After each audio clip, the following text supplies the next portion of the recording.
Blu Cantrell. You were singing fool,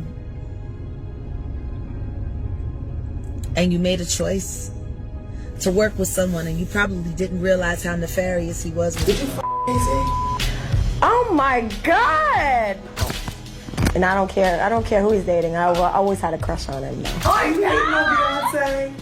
Who is that? Yo, fam, Puffy just told us to go to the store in Brooklyn and bring him back a cheesecake and walk. Okay, fun fact a lot of people don't know.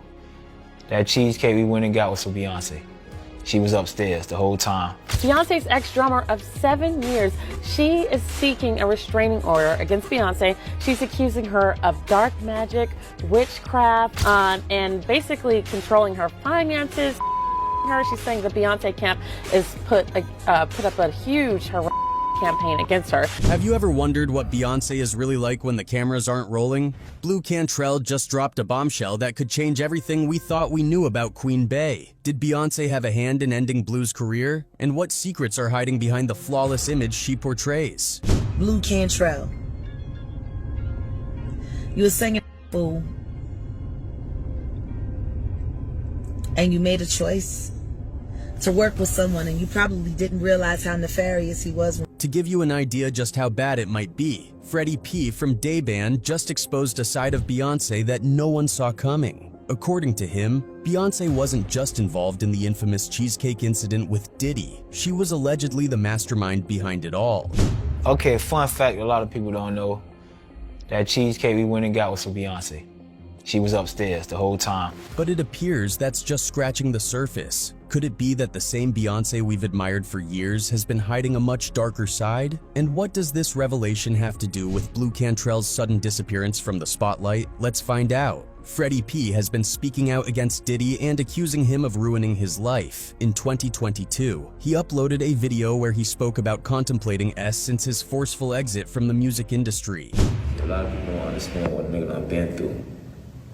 This year alone, I done contemplated 2 or 3 times. He went on to add, I cried a few times thinking about leaving my son because I just get tired of life. But no matter what you gotta do, you just gotta keep at it. There's ends that wanna see you fall. Like this end Puffy is the main reason why I hate effing life. People don't even understand. Like I don't even give an F. I've never been to a point where I thought of S my whole life. Never. I mean, I'm a gangsta. I don't even know how I started thinking like that. I done had it all and I fell to the bottom. How do you come back from that when you battling a giant? It ain't got nothing to do with your skill no more, cause your skill is 90% better than any N that's out there right now and the world knows it. After this video circulated around the internet, he sat down with the Neighborhood Talk's Deasia Robinson and elaborated on his statements. Diddy, you ain't never had a talent in your life, he said. Somebody gave you the opportunity to open up the door and find talent. Find talent. His recipe to me has been signing poor people with a story and get paid off people with a story. You not from that. You can't tell these stories. You didn't come up like how we came up. He added that Diddy got his $900 million fortune from exploiting people, like the late Black Rob, Loon, and Mace. Freddie P also said when he sees Diddy's sons, Justin and Christian Combs, buying cars and doing goofy-ish that he is offended because they are spending his money. He went on to describe how being dropped by Diddy has changed his views on life. He makes me hate life so much to where I don't care about death, he continued. For context, Making the Band was a pop culture phenomenon. It was famously parodied on Chappelle's Show, with Dave Chappelle portraying Diddy. You guys are official now. Welcome to Bad Boy. It's Bad Boy, baby. Can't stop. Won't stop. In Making the Band 2, 40,000 people auditioned for a spot in the group during the preliminary round, but Diddy selected just 6 performers. For several weeks, the gang was forced to strenuous and often humiliating duties, such as Ness's duel with Harlem rapper Jay Mills, and trekking from Midtown Manhattan to Brooklyn to acquire Junior's cheesecake for Diddy. Yo, fam, Puffy just told us to go to the store in Brooklyn and bring him back a cheesecake and walk. They could not take a car, a taxi, or any form of public transportation, and they had to walk a little over 5 miles in the middle of the night for the snack run. It was a ridiculous moment that Diddy qualified by saying, "It's not about me trying to do a mean-spirited initiation hazing act. There's a bigger picture to it. In the world of music, I have to get up every day and do a bunch of ish I don't want to do." And while that may be true regarding some things, music artists certainly aren't forced to walk over 5 miles to get their producer's food. Apparently, the cheesecake was meant for Beyonce. Okay, fun fact a lot of people don't know. That cheesecake we went and got was for Beyonce. She was upstairs the whole time. The contestants were taken through extreme tests that many would argue didn't even focus on their careers. And to top it all, at the end of the season, Diddy dissolved the band. The Bad Boy label chief said he could no longer deal with what he considered the that's fractiousness, laziness, arguments, legal hassles, unreliability, and bad attitude. Initially, my goal with Da Band was to make sure the world saw realistically how serious hip-hop was, Sean Combs told the Associated Press. So at times it was kind of embarrassing to me the way they were portraying themselves, not taking it as serious as most artists take this art form. The venture with Da Band was successful because it had the TV backing. But at the end of the day, it's not worth me getting money for something I think misrepresents what Bad Boy and hip-hop is about. Ultimately, Ness and Babs were the only members of Da Band who remained signed to Bad Boy, and he later brought Chopper Young City back on the label. Ness and Babs were to be a duo, and Chopper was to be a solo artist on Bad Boy South. Chopper eventually left the label and was followed by Babs sometime later, leaving Ness the group's only member still signed to Bad Boy. Anyway, aside from Freddie P, another celebrity whose career was allegedly ruined by Beyonce is Blu Cantrell. In the late 1990s, Blu Cantrell worked as a professional backing vocalist, collaborating with big names like Sean Puffy Combs. Her career took a promising turn in 1999 when she joined the girl group 8th Avenue, mentored by legendary singer Teddy Riley. The group even recorded tracks and appeared on Blackstreet's 1999 album, Finally. However, their momentum stalled when Riley left Blackstreet, causing 8th Avenue's music to be shelved, and the group eventually disbanded. Despite early setbacks, Cantrell's luck changed during a trip to Atlanta. In a hotel lobby, someone approached her and, impressed by her look, connected her to Red Zone, where she was signed after performing. Soon, 5 record labels were fighting for her, and she eventually signed with Arista Records. Cantrell's debut album, So Blue, released in 2001, was a commercial success, hitting number 8 on the US Billboard 200 and earning gold certification. The lead single, Hit 'Em Up Style, became a global hit, peaking at number 2 on the Billboard Hot 100 and earning Grammy nominations. In 2003, Cantrell released her second album, Bittersweet, which featured the international hit Breathe, a collaboration with Sean Paul. The track topped the charts in the UK and Ireland, solidifying her global presence. While her follow-up single, Make Me Wanna Scream, didn't match Breathe's success, it showcased Cantrell's versatility, further cementing her place in the music industry. In the midst of all her success, Blu was constantly plagued with rumors that she had an intense feud with superstar Beyonce. Of course, Beyonce is arguably the biggest pop star in the world today, but in the early 2000s, Beyonce had just launched her solo career with the album Dangerously in Love, and was in the early stages of her relationship with Jay-Z. Since Blu had a close friendship with Jay and was releasing chart-topping R&B singles right around the same time as Bey started to, it was only a matter of time before the whispers started. Blu insisted to anyone who asked that there was nothing going on between her and Jay, though she did once admit to Wendy Williams that she had a big crush on him. Oh my God! Really like him though.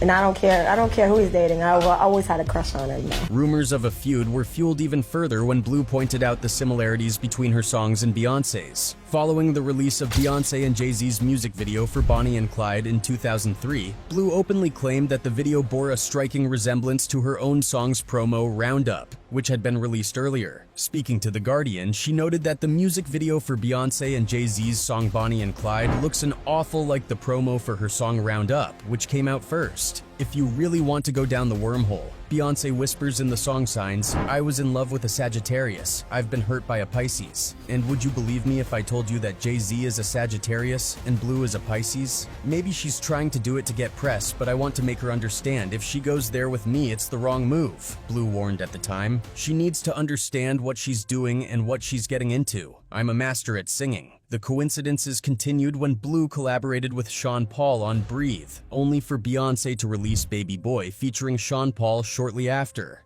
At the time, Blu was fuming, and she even went as far as to label Beyonce a copycat. When asked about the two songs, Blu said, "Beyonce is talented and beautiful and I'm a fan, but she has a song out which is very similar to mine. She uses words which are in the hook of my song, and if she's that talented, she shouldn't have to copy someone else. Her song, Baby Boy, has the exact word breathe in the hook. She's ripping me off. But there is no animosity because I'm a very positive person. However, I'm a little disappointed because she is established and didn't have to do that. But she won't get away with plagiarizing me because I'm a #1 artist." Blu's anger increased because Beyonce chose to use Sean Paul in her song, and she reckoned his presence was a direct dig at her because she'd been linked to Beyonce's beau and sometime collaborator Jay-Z. She added, "Now she is doing a song with Sean Paul because I'm linked with Sean Paul, so I don't know what her intentions are. I'm not tit for tat like that. I don't waste my time sitting around trying to think about what Beyonce is thinking." Blu believed that if Beyonce had issues with her partner, she should address them directly instead of targeting another woman. Later on, Blu Cantrell hinted that Beyonce may have felt threatened by Jay-Z's lingering feelings for her, which is supported by speculation around the name Blu chosen for their daughter, Blue Ivy. In any case, a lot of strange things happened in Blu's life after she publicly called out Beyonce. In 2004, Blu's success slowed down massively in 2004 after leaving her contract, mainly because Arista simply forgot to renew it. It was only then that she realized that she hadn't made nearly as much money as she should have during her time at the label. Speaking to You Know I Got Soul about what she would have done differently, she said she wishes she'd have been more educated on the music business before she signed that Arista contract. "I would have got my lawyer because that lawyer ended up representing them, which was a conflict of interest, so they were all working together to basically take what was mine," she claimed. "Nobody really knows the whole truth but me and them, but I was really taken advantage of. But things only went further downhill from there." In fact, there was a troubling incident in 2014 where Blu Cantrell claimed she was poisoned. For context, according to TMZ, Cantrell was once spotted running through the streets, ranting about people trying to K her until police took her into custody for psychological evaluation. Cantrell, who was 38 at the time, went seemingly berserk in a Santa Monica neighborhood around 2 a.m. Witnesses reported that she was screaming about someone giving her poisonous gas. The episode went on long enough that someone called the police. TMZ reported that when the police arrived, Cantrell, whose real name is Tiffany Cobb, went into "Do you know who I am" mode and also referred to herself as a one-hit wonder. Law enforcement officers stated that she was taken to a nearby hospital, but there was no word on her condition at the time. Prior to this, Cantrell had kept a low profile and had only been seen on NBC's Celebrity Circus in 2008. Yes, we know, you don't remember that show either. Well, if you're wondering how it went for her, she booted from the show in week 2, the first celebrity to be eliminated from the competition. In any case, fans and Jaguar Wright, a former background singer for Jay-Z, have raised suspicions about Jay-Z and Beyonce's possible involvement in Blu's disappearance, noting a pattern of competitors facing challenges in their careers. Jaguar Wright's viral video brought up the incident involving Eric Sermon, who reportedly jumped out of a window in September 2001. Coinciding with Jay-Z's album release. He said he jumped out. I don't think he jumped out, Keith. Yeah, they said Eric jumped. I don't think he jumped. I think he had help. Jaguar hinted at Jay-Z's involvement in the fall and encouraged Blu to speak her truth as well. Blu Cantrell. You were singing, fool.